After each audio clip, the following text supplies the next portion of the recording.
السلام علیکم ورحمۃ اللہ وبرکاتہ۔ ناظرین و سامعین، استقبال ہے آپ کا ہمارے یوٹیوب چینل دیار تھانوی پر۔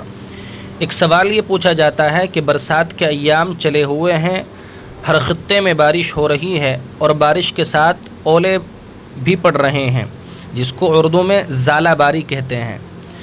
تو یہ سوال پوچھا گیا ہے کہ اکثر اوقات بعض جگہوں پر جو اولے پڑتے ہیں، تو کیا جو اولے آسمان سے پڑ رہے ہیں برف کی شکل میں، ان کا کھانا جائز ہے یا نہیں؟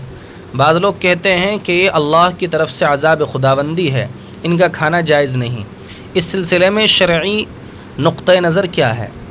تو جواب بنعرض یہ ہے کہ ژالہ باری اولے اگر بہت زیادہ پڑ رہے ہوں کہ راحت کے بجائے پریشانی اور تکلیف کا سبب بن رہے ہوں، تو وہ اللہ کی طرف سے واقعی آزمائش یا عذاب ہے۔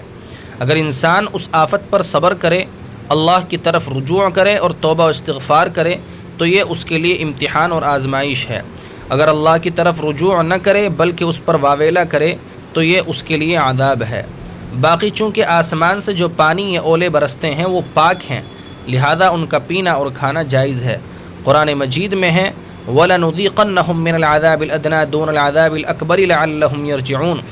معارف القرآن میں یہ بات لکھی ہے، اللہ تعالیٰ بہت سے لوگوں کو ان کے گناہوں پر متنبہ کرنے کے لیے دنیا میں ان پر امراض اور مصائب و آفات مسلط کر دیتے ہیں، تاکہ یہ متنبہ ہو کر اپنے گناہوں سے باز آ جائیں اور آخرت کے عذاب اکبر سے نجات پائیں۔ اس آیت سے معلوم ہوا کہ گنہگاروں کے لیے دنیا کے مصائب و آفات اور امراض و تکالیف بھی ایک قسم کی رحمت ہی ہیں کہ غفلت سے باز آ کر عذاب آخرت سے بچ جائیں۔ البتہ جو لوگ آفات پر بھی اللہ کی طرف رجوع نہ ہوں، ان کے لیے یہ دوہرا عذاب ہو جاتا ہے، ایک اسی دنیا میں نقد اور دوسرا آخرت کا عذاب اکبر۔ اسی طرح کے علمی ویڈیو سننے کے لیے آپ ہمارے چینل دیار تھانوی کو سبسکرائب ضرور کریں۔ شکریہ، جزاکم اللہ خیرا و احسن الجزاء۔